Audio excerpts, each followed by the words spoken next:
வணக்கம். Tamil Nadu rain weather news. தற்போது சென்னை உள்ளிட்ட வட கடலோர மாவட்டங்களில் மழை பெய்து வருகின்றது. நீங்கள் பார்த்து கொண்டிருப்பது ஒரு சென்னை ரேடார். அங்கு சென்னை முதல் புதுச்சேரி வரை இடப்பட்ட பகுதிகளில் தற்போது மழை பெய்து வருகின்றது. நாம் நேற்றே கூறியிருந்தோம். அதாவது இந்த பேண்டு பாருங்கள், இந்த எல்லோவாக இருக்கிற கடலில் இதெல்லாமே ஒரு தீவிர மழைமேகங்கள் அதெல்லாமே சென்னை நோக்கி நகர்ந்து வருகின்றது. அதே போல் அந்த சென்னை ஆந்திராவுக்கு இடப்பட்ட அந்த தெற்காந்திராவுக்கு இடப்பட்ட பகுதி அங்கேயும் நல்ல மழை பெய்து வருகின்றது. சென்னையில் பார்த்திங்கன்னா நேற்று இரவு முதலே பல இடங்களில் 25 மில்லிமீட்டருக்கு மிகாமல் நல்ல மழை பெஞ்சிட்ருக்கு. ஸோ இதுதான் இப்போ சென்னையோட ரேடாரு. கரண்ட் கண்டிஷன் இதுதான். அதுக்கப்புறம் பார்த்திங்கன்னா இது பாருங்கள், சென்னையிலேருந்து கன்னியாகுமரி வரைக்கும் வரக்கூடிய நாட்களில் ஒரு நல்ல மழை பெய்யும் அப்படிங்கிறத ஒரு கணினி சார்ந்த கணிப்புகள் காண்பிக்கின்றன.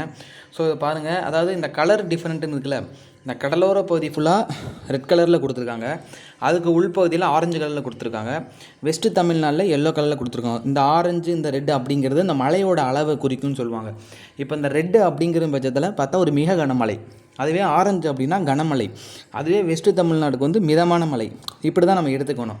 அது அந்த மலையோட டைமென்ஷனை அந்த அளவை அது ஒரு கலரில் கொடுத்துருக்காங்க நமக்கு இது பண்ணுற மாதிரி. அப்போ சென்னை முதல் கன்னியாகுமரிக்கு இடப்பட்ட அந்த எல்லா பகுதிகளிலுமே வரக்கூடிய நாட்களில் கனமழை முதல் மிக கனமழை. இப்போ ஒரு காற்றழுத்த தாழ்மழை இலங்கை அருகே இருக்குது. இது அடுத்த 2 நாட்கள் தமிழகம் முழுவதும் நல்லா பரவலாக மழையை கொடுக்கும். அதுக்கப்புறம் பார்த்திங்கன்னா இன்னொரு புதிய காற்றழுத்த தாழ்மழை 25ஆம் தேதி ஒட்டி உருவாகுது. அது தாழ்வு மண்டலமாகவோ அது புயலாகவோ மாறுறது கூட வாய்ப்பு இருக்குது.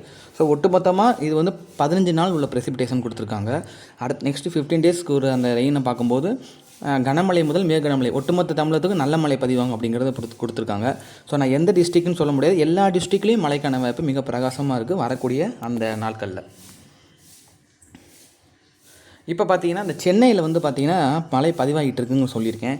அதை சேட்டலைட் பிக்சரில் பாருங்கள், சென்னை ஒட்டியுள்ள பகுதியில் பாருங்கள், ஃபுல்லாகவே இந்த ஒயிட்டாக இருக்கிறதுல இது எல்லாமே சேட்டலைட் பிக்சரில் இந்த ஒயிட்டாக இருக்கிறது எல்லாமே க்ளவுட்ஸ் தான்.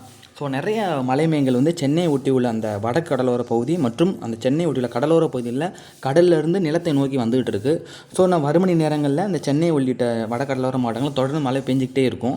விட்டு விட்டு மழை பெய்யும், சில இடங்களில் கனமழையாக இருக்கும். இப்படி தான் இருக்கும். கொஞ்சம் மழை பெய்யும், அப்புறம் திருப்பி சூரியன் வரும், திருப்பி பெய்யும், சூரியன் வரும், அப்புறம் திடீர்னு பரவலாக பெய்யும் 1 ஹவர், அந்த மாதிரி மாற்றி மாற்றி பெய்யும். மற்ற இடங்களில் வறண்ட வானிலை தான் இருக்குது. இது எல்லாமே இன்னும் சற்று நேரத்தில் அந்த தாழ்வு நிலை மன்னார் வளைகுடாவோ உள்ளே வரும்போது இந்த க்ளவுட்ஸ் எல்லாமே கொஞ்சம் கீழே டவுன் ஆகும்போது இன்னும் கொஞ்சம் பரவலான மழை தென் மாவட்டங்களுக்கும் தென் கடலோர மாவட்டங்களுக்கும் மணி நேரங்கள், அதாவது இன்ற மாலைக்கு பிறகு இருக்கிறதுக்கு அதிக வாய்ப்பு இருக்கின்றது.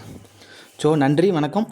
நம்ம சேனலை மறக்காமல் சப்ஸ்கிரைப் பண்ணுங்கள், லைக் பண்ணுங்கள், ஷேர் பண்ணுங்கள். வீடியோ ஸ்கிப் பண்ணாமல் முழுமையாக பாருங்கள். மாலை இன்னொரு வானிலைக்கு சந்திப்போம். நன்றி, வணக்கம்.